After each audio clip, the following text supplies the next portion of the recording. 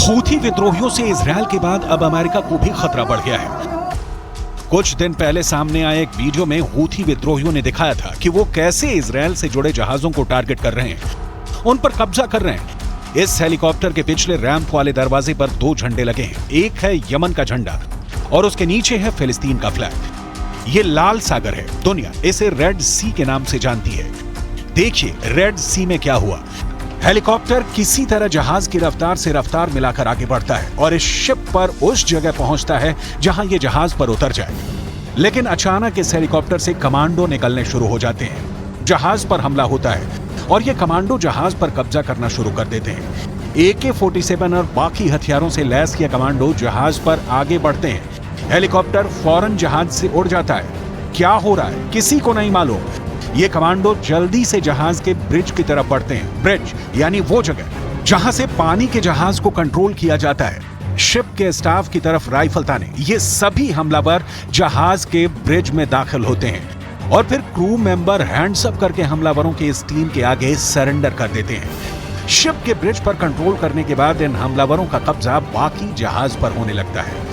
ये है जहाज गैलेक्सी लीडर जो लाल सागर से गुजर रहा था और अब यमन के हूथी विद्रोहियों के कब्जे में आ चुका है। उसके चारों तरफ उनकी स्पीड बोट है। जहाज पूरी तरह उनके कंट्रोल में है। हूथी विद्रोही लगातार इजरायल पर हमला कर रहे हैं। वो क्रूज मिसाइल भी फायर कर रहे हैं। बैलिस्टिक मिसाइल से भी इजरायल के दक्षिणी इलाके पर अटैक कर रहे हैं। साथ में इजरायल और अमेरिका को लगातार धमकियां दे रहे हैं।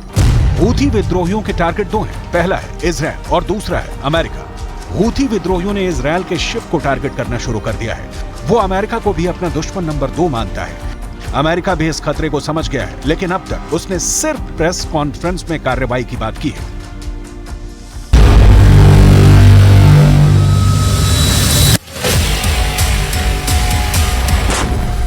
गाजा में चल रही जंग के बाद दुनिया में कारोबार के लिहाज से हालात कितने गंभीर हो चुके हैं, इसका खतरा सब महसूस करने लगे हैं। इजरायल ने दुनिया के प्रेशर के सामने झुकने से मना कर दिया है। लिहाजा अब हूथी विद्रोही, जिनकी ईरान से बेहद करीबी है, उन्होंने इजरायल के शिप को टारगेट करने का फैसला किया है। वो जानते हैं कि उनके करीब से गुजरती शिपिंग लेन दुनिया की लाइफलाइन है और यहां पर हमला करने का मतलब इजरायल के गले पर हमला करने जैसा है। आखिर समंदर में ऐसा उबाल क्यों आ रहा है? अब यमन के हूथी विद्रोहियों ने इजरायल और उससे जुड़े जहाजों पर हमले तेज कर दिए हैं। यानी अदन की खाड़ी और लाल सागर में अब कार्गो जहाज के 2 दुश्मन तैयार हैं। यमन के हूथी विद्रोही जो गाजा पर इजरायल की बमबारी रुकवाने के लिए इजरायल के जहाजों या उसके लिए माल ले जा रहे कार्गो शिप को टारगेट कर रहे हैं। ये दोनों अदन की खाड़ी और लाल सागर में जहाजों को टारगेट कर रहे हैं। यहीं से एशिया की तरफ से यूरोप को रास्ता जाता है। दुनिया की सबसे अहम शिपिंग लेन मिस्र की स्वेज कैनाल से गुजरती है। अगर इस शिपिंग लेन की तरफ लाल सागर से होता हुआ जा रहा रास्ता ब्लॉक हो जाता है तो यह रास्ता 6000 किलोमीटर लंबा हो जाएगा, क्योंकि तब समुद्री जहाजों को अफ्रीका का चक्कर लगाकर यूरोप पहुंचना होगा। अगर इजरायल जाना है तो रास्ता 10,000 किलोमीटर तक ज्यादा हो जाएगा। 3 से 5 दिन का सफर और लंबा हो जाएगा। ज्यादा फासला यानी ज्यादा लागत, ज्यादा वक्त और कारोबार पूरी तरह चौपट। यही है यमन के हूथी विद्रोहियों का टारगेट, क्योंकि वो गाजा में बमबारी का बदला इजरायल के जहाजों को बनाकर करना चाहते हैं और ऐसा उन्होंने करना शुरू भी कर दिया है। इजरायल के जहाजों पर हमले हो रहे हैं। इजरायल के पोर्ट पर सामान पहुंचाने वाले जहाज भी टारगेट पर हैं। यही वजह है कि अब दुनिया की 5वीं सबसे बड़ी शिपिंग कंपनी मॉक्स ने यह ऐलान कर दिया है कि यूरोप से लेकर चीन तक और पूरे पश्चिम एशिया में अब सबको बहुत डर सताने लगा है। डेनमार्क की कंपनी मॉस्क ने कहा है कि उसके जहाज अब लाल सागर से ना गुजरकर अफ्रीका से होकर यूरोप या फिर भूमध्य सागर में जाएंगे। इसके अलावा उसके पास कोई रास्ता नहीं है। दुनिया की 5वीं बड़ी shipping company Maersk global container market का 15% हिस्सा ऑपरेट करती है। इसके अलावा हपांग लॉयड, जिसके पास शिपिंग कंटेनर का 7% कारोबार है, उसने भी यह कह दिया है कि लाल सागर से गुजरने का उसका फिलहाल कोई इरादा नहीं है। यानी एशिया से यूरोप जाने के लिए यह कंपनी अब मिस्र की स्वेज कैनाल का फिलहाल इस्तेमाल नहीं करेगी। इनके जहाज अब 6000 किलोमीटर लंबा सफर करके यूरोप जाएंगे और इजरायल जाने के लिए 10,000 किलोमीटर ज्यादा फासला तय करेंगे। ऐसा इसलिए हो रहा है क्योंकि गाजा में युद्ध चल रहा है। गाजा में युद्ध इसलिए चल रहा है क्योंकि हमास ने इजरायल पर 7 अक्टूबर को हमला किया और उसके बाद जो तूफान गाजा में आया है उसका असर पूरी दुनिया में नजर आ रहा है।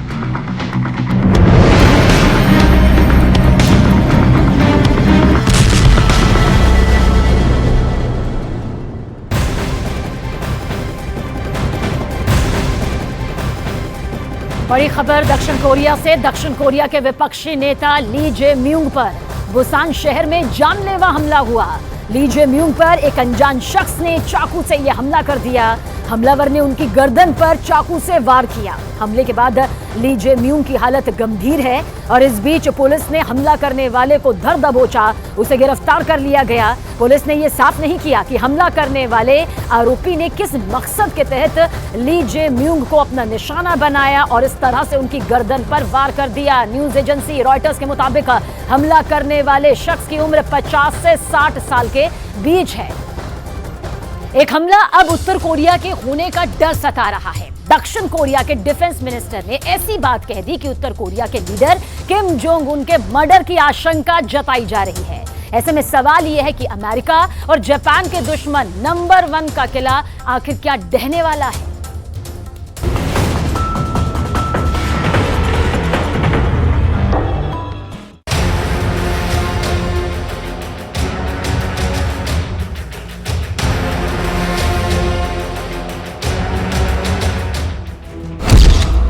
अमेरिका का दुश्मन नंबर 1,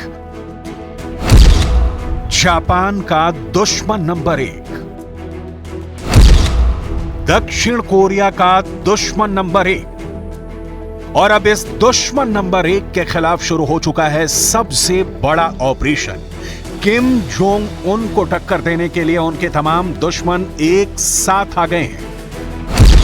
अमेरिका की मीडिया न्यूयॉर्क पोस्ट के मुताबिक दक्षिण कोरिया ने माना है कि उसकी सेना उत्तर कोरिया के लीडर किम जोंग उन की संभावित हत्या के लिए सक्रिय रूप से ड्रिल कर रही है। दक्षिण कोरिया के रक्षा मंत्री ने कहा है कि उत्तर कोरिया का सामना करने के लिए उसके लीडर की हत्या एक विकल्प है। इसके लिए दक्षिण कोरिया की सेना अभ्यास कर रही है। दूसरा ऑप्शन और खतरनाक है। अब दक्षिण कोरिया परमाणु हथियारों की तैनाती का विकल्प भी खुला रखना चाहता है। इन दोनों विकल्पों के लिए अमेरिका अब दक्षिण कोरिया का साथ दे रहा है। यह दावा वहां के रक्षा मंत्री ने किया है।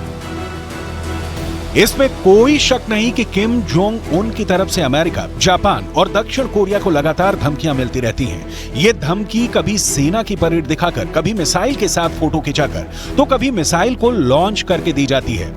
यही वजह है कि उत्तर कोरिया के मिलिट्री और मिसाइल पावर को दुनिया के 3 देश बहुत बड़ा खतरा मानते हैं। पहला खतरा पड़ोसी दक्षिण कोरिया को है। दूसरा खतरा समंदर पार जापान को है। तीसरा खतरा प्रशांत महासागर के पार अमेरिका को है। इन तीनों देशों को खतरा है कि उत्तर कोरिया कभी भी उन पर परमाणु बम से हमला कर सकता है और इसके लिए वो अपनी लंबी रेंज की मिसाइलों का इस्तेमाल करेगा। 31 दिसंबर 2023 को ही उत्तर कोरिया के लीडर किम जोंग उन ने 2024 के लिए अपना एक प्लान बनाया था। इसके तहत उत्तर कोरिया 2024 में 3 और जासूसी सैटेलाइट लॉन्च करने की तैयारी कर रहा है। उत्तर कोरिया ने अपनी पहली स्पाई सैटेलाइट 2023 में लॉन्च की थी, लेकिन अब 2024 में उसका प्लान और खतरनाक बताया जा रहा है। नॉर्थ कोरिया की योनहाप न्यूज एजेंसी का कहना है कि उत्तर कोरिया 2024 में और परमाणु हथियार भी बनाएगा।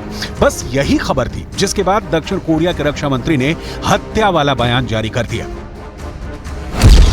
दक्षिण कोरिया के रक्षा मंत्री का कहना है कि हत्या कैसे की जा सकती है, इस पर खुलकर बात करना मुमकिन नहीं है, लेकिन दक्षिण कोरिया की सेना इसकी लगातार ट्रेनिंग कर रही है। इसके लिए एयरफोर्स भी हमले की प्रैक्टिस कर रही है। इसमें उत्तर कोरिया के सीक्रेट ठिकानों पर हमले भी हो सकते हैं। इसमें किम जोंग उन की लोकेशन पर कमांडो ऑपरेशन भी हो सकता है।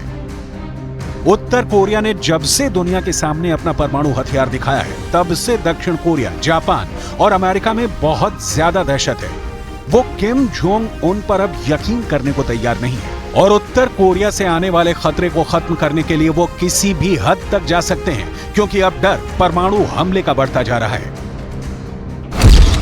इस वक्त दक्षिण कोरिया को उत्तर कोरिया से बचाने के लिए अमेरिका ने अपने 28,000 से ज्यादा सैनिक वहां तैनात किए हुए हैं। ये 3 डिवीजन के बराबर फोर्स है जो उत्तर कोरिया से लड़ने के लिए हमेशा तैयार रहती है। तमाम तैनाती और बहुत से आधुनिक हथियारों और ट्रेनिंग के बावजूद किम जोंग उन को मारना कोई बच्चों का खेल नहीं है। ये बात बाइडेन भी जानते हैं। इसलिए दक्षिण कोरिया के डिफेंस मिनिस्टर ने जो बात कही है उसे एक भड़काने वाला कदम भी कहा जा सकता है। किम जोंग उन की सिक्योरिटी कितनी खतरनाक है, इसे बस ऐसे समझिए कि किम जोंग उन की सुरक्षा पर बहुत ध्यान दिया जाता है। कहीं जाने के लिए उनके पास प्राइवेट बख्तरबंद ट्रेन है। उनके काफिले में 20 बुलेट प्रूफ गाड़ियां चलती हैं। किम जोंग के आसपास करीब 100 कमांडोज का घेरा रहता है। ऐसे में क्या किम जोंग की हत्या की धमकी देना आसान है? इन तमाम बातों के बीच उत्तर कोरिया अपनी मिसाइल पावर लगातार बढ़ा रहा है। पिछले कुछ वर्षों में उत्तर कोरिया लगातार मिसाइलें टेस्ट कर रहा है। वो लॉन्ग रेंज बैलिस्टिक मिसाइल भी बना रहा है, हाइपरसोनिक मिसाइल पर भी काम कर रहा है। उत्तर कोरिया परमाणु बम को गिराने के लिए हर मुमकिन हथियार तैयार कर लेना चाहता है।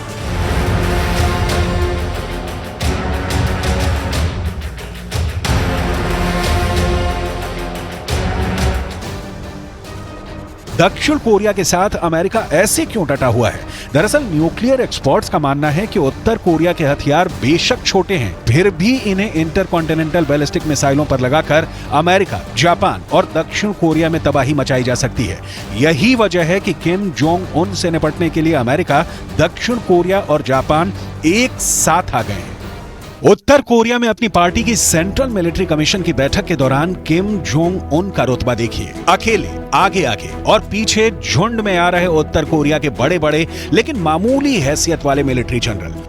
किम जोंग उन के इस मीटिंग में संवाद एक तरफा होता है। किम जोंग उन जब बोलना शुरू कर देते हैं तो सबके कान खड़े हो जाते हैं और फिर वन वे ट्रैफिक वाला संदेश दुनिया को पहुंचा दिया जाता है। 2024 के लिए किम जोंग ने कहा है कि उत्तर कोरिया मिलिट्री पावर को और बढ़ाएगा। उत्तर कोरिया अब लगातार युद्धाभ्यास करेगा। किम जोंग ने कहा है कि उत्तर कोरिया के फौज को अब युद्ध के लिए हमेशा तैयार रहना होगा। किम जोंग की मीटिंग जब भी होती है, अमेरिका को मैसेज मिल जाता है, जापान तक भी मैसेज पहुंच जाता है और दक्षिण कोरिया भी एक्टिव हो जाता है। सबको मालूम है कि किम जोंग उन के दिमाग में हमेशा कुछ खतरनाक चलता रहता है। किम जोंग उन की ब्रेन मैपिंग में बहुत बड़ी खुराफात हमेशा देखी जा सकती है। किम जोंग उन हमेशा की तरह परमाणु बम से लेकर हर उस हथियार के बारे में सोचते हैं जो अमेरिका को सबसे बड़ा धोखा दे सकता है। किम जोंग उन के इरादों को समझने के लिए आपको उत्तर कोरिया के परमाणु प्रोग्राम के बारे में बहुत ही हैरान कर देने वाली बात बताते हैं, जिसकी कामयाबी के दावे ने वॉशिंगटन डीसी से लेकर टोक्यो और सियोल को हिलाकर रख दिया है। उत्तर कोरिया के हाइपरसोनिक ग्लाइड व्हीकल वाला कार्यक्रम इस लेवल पर पहुंच गया है कि अगर उत्तर कोरिया के हाइपरसोनिक मिसाइल ने इलाके में तैनात मिसाइल डिफेंस को धोखा दिया तो इसका मतलब है कि ना दक्षिण कोरिया सुरक्षित, ना जापान सुरक्षित और अमेरिका पर तो खतरा बहुत ज्यादा बढ़ जाएगा। अब उत्तर कोरिया के टारगेट पर अमेरिका के वो मिलिट्री अड्डे भी होंगे जिनको बचाने के लिए उसने दक्षिण कोरिया और जापान में अपना सबसे बड़ा मिसाइल डिफेंस तैनात किया हुआ है। किम जोंग उन को अमेरिका अपने लिए बहुत बड़ा खतरा मानता है। यही वजह है कि अब किम जोंग उन के दिमाग में क्या चल रहा है ये सब जानना चाहते हैं। किम जोंग उन की ब्रेन मैपिंग में इंटरनेशनल एक्सपर्ट हमेशा 3 चीज देखते हैं। पहला है परमाणु बम, दूसरा है उसे दागे जाने के लिए मिसाइल और तीसरा है टारगेट जिसमें अमेरिका सबसे ऊपर नजर आता है।